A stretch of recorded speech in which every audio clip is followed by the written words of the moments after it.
नमस्कार, स्वागत है आपका फिफाना हिंदी क्लासेस के यूट्यूब चैनल पर। और आजकल अपन देख रहे हैं कि चारों तरफ फाल्गुन माह की जो रौनक है वो बनी हुई है। चारों तरफ कहीं फाग गाए जा रहे थे, वह कहीं पर ढोलक बज रहे थे, मंजीरे बज रहे थे, लोग गुलाल खेल रहे थे।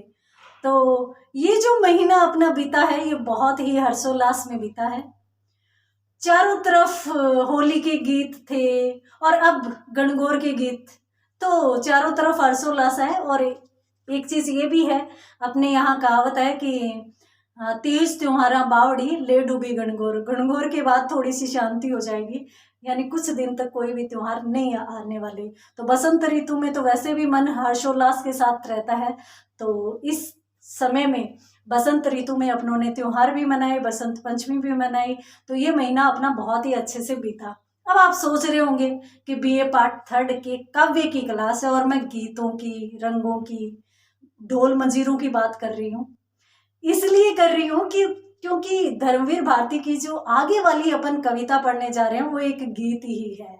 तो इसलिए यहाँ पर गीतों की बात हो जाना तो स्वाभाविक बनता है। तो आगे अपन जो कविता पढ़ने वाले हैं आज की क्लास में, धर्मवीर भारती जी द्वारा रचित बुआई का गीत पढ़ने वाले हैं। तो चलिए शुरू करते हैं क्लास को। धर्मवीर भारती और इसका शीर्षक है कविता का बुआई का गीत। हमारी भारतीय संस्कृति बड़ी ही निराली है। हमारे यहाँ हर चीज के लिए गीत होते हैं, लोक गीत होते हैं। दिवाली के गीत गाए जाते हैं, होली के गीत गाए जाते हैं, गणगौर और तीज के तो बहुत ही सुंदर सुंदर गीत होते हैं। यहाँ तक कि अपने यहाँ कोई भी विशिष्ट त्योहार होता है या फिर फसल बिजाई होती है, फसल कटाई होती है, उस समय भी बड़े हर्षोल्लास के साथ, यानी उस कार्य को भी मनोरंजन के साथ किया जाता है, गीतों के साथ किया जाता है। यहाँ पर जब आजकल तो अपन देखें तो मशीनीकरण हो रहा है युग में, तो मशीनों से बुआई भी हो जाती है, कटाई भी हो रही है। परंतु थोड़े से अपन पुराने समय में जाएं, थोड़े से पीछे जाएं तो किसान खुद खेत बीजते थे और खुद कटाई करते थे। तो उस समय सभी खेतों में लोग गीत गा गा कर और हर्षोल्लास के साथ, यानी उस कड़ी दोपहरी में इतने कठिन कार्य को भी वो मनोरंजन के साथ करते थे, गीत गाते हुए करते थे। तो इस प्रकार से अपने यहाँ भारतीय संस्कृति में गीतों की बड़ी ही परंपरा है। लोक गीत बड़े ही हर्षोल्लास के साथ गाए जाते हैं। शादी विवाह में भी लोक गीत जब औरतें गाती है तो रौनक ही अलग बन जाती है। तो आज की क्लास में अपन एक गीत ही पढ़ने वाले हैं और बीए पार्ट 3 की क्लास है। आधुनिक काव्य में धर्मवीर भारती जी द्वारा रचित अंतिम कविता का अध्ययन अपन करने जा रहे हैं, बुआई का गीत। चलिए, अब ये जो कविता है इसमें मैं आपको बता देती हूँ कि बुआई का मतलब फसल बिजाई। अब बिजाई के समय किसान लोग किस प्रकार से गीत गाते हुए हर्षोल्लास के साथ बीज बोते हैं वो आप देखिए। भारती जी लिखते हैं कि गोरी गोरी सौंधी धरती, कारे कारे बीज बदरा पानी दे। यानी हमारे यहाँ यदि अपन राजस्थान की बात करें तो अपने बालू मिट्टी होती है, रेत होती है, सॉरी, तो बालू जो रेत होती है वो सफेद सफेद रंग की होती है। तो इसलिए कहते हैं कि गोरी गोरी यानी सफेद सफेद रंग की, सौंधी धरती, सुगंध देने वाली धरती। सुगंध देने वाली का मतलब ये है कि कभी भी आप देखिए कोई अलबेला सा बादल आकर अपनी धरती पर बरसता है तो फिर वो रेत की जो खुशबू निकलती है वो पूरी दुनिया के जो डियो परफ्यूम है उनको फेल कर देती है। तो उसी के लिए कहा गया है कि सौंधी धरती, यानी धरती से जो सुगंध उठती है, कारे कारे बीज, और उसमें काले काले बीज डाले जाते हैं, बदरा पानी दे। तो एक किसान जब बीज बीजता है तो उस समय बादलों से विनम्र निवेदन करता है कि बादलों पानी दो, क्योंकि मैं बीज बीज रहा हूं, मेरी जो धरती है वो सौंधी है, इस पर सफेद सफेद रंग की मिट्टी है, रेत है, और मैं काले काले बीज इसमें डाल रहा हूं, आप पानी दो जिससे लहलहाती हुई हरी भरी फसल आएगी, फसल उगेगी। तो किसान ईश्वर को भी याद करता है। हम कोई भी नया काम करते हैं, चाहे मकान बनाते हों, चाहे फसल बिजाई करते हों, हम ईश्वर को याद करके अपने काम की शुरुआत करते हैं। तो उसी प्रकार से किसान कहता है, बादलों से भी कहता है, ईश्वर से भी निवेदन कर रहा है कि गोरी गोरी सौंधी धरती, कारे कारे बीज बदरा पानी दे। आगे वो क्या लिखते हैं, क्यारी क्यारी गूंज उठा संगीत।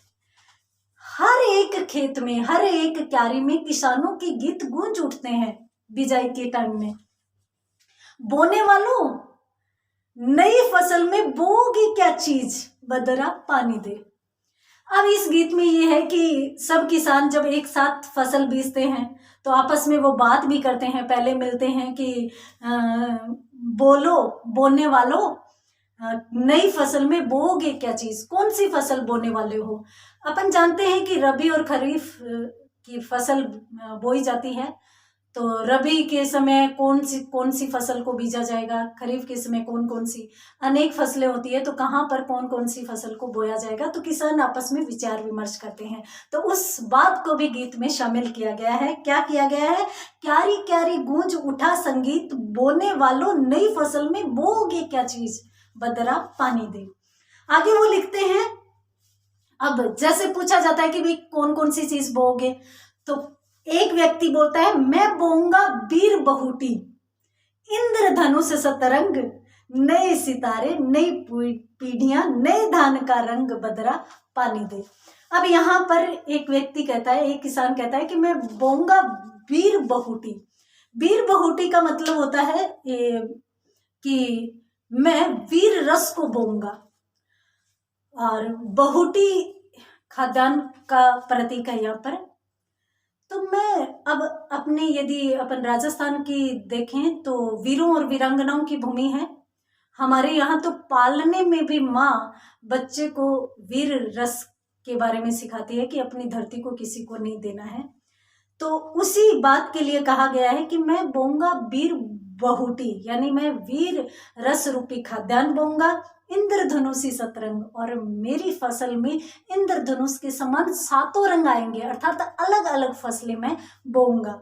नए सितारे, नई फसल की नई चमक होगी, नई पीढ़ियां नए धान के रंग, नई नई मैं पीढ़ियां बोऊंगा और नए धान के रंग। अब नई पीढ़ियों को इसलिए कहा जाता है क्योंकि जैसे ही फसल उगेगी अच्छा अनाज पैदा होगा, और अच्छा अनाज पैदा होगा तो जो नई पीढ़ी आने वाली है उसका जीवन सुधरेगा।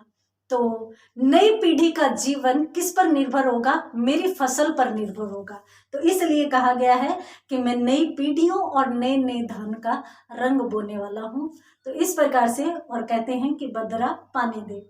आगे क्या कहते हैं, हम बोएंगे हरी चुनरिया, कजरी मेहंदी, राखी के कुछ सूत, और सावन की पहली तीज, बदरा पानी दे।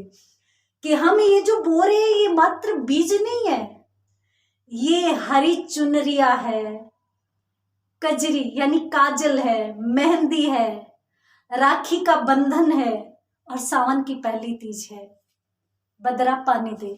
इसमें ये प्रतीक इसलिए लिए गए हैं क्योंकि किसान का जीवन, किसान का पूरा परिवार खेती पर निर्भर होता है। अब खेती पर निर्भर होता है तो जाहिर सी बात है कि खेती में जो अनाज पैदा होगा उसी से उसकी सारी की सारी जरूरतें पूरी होगी।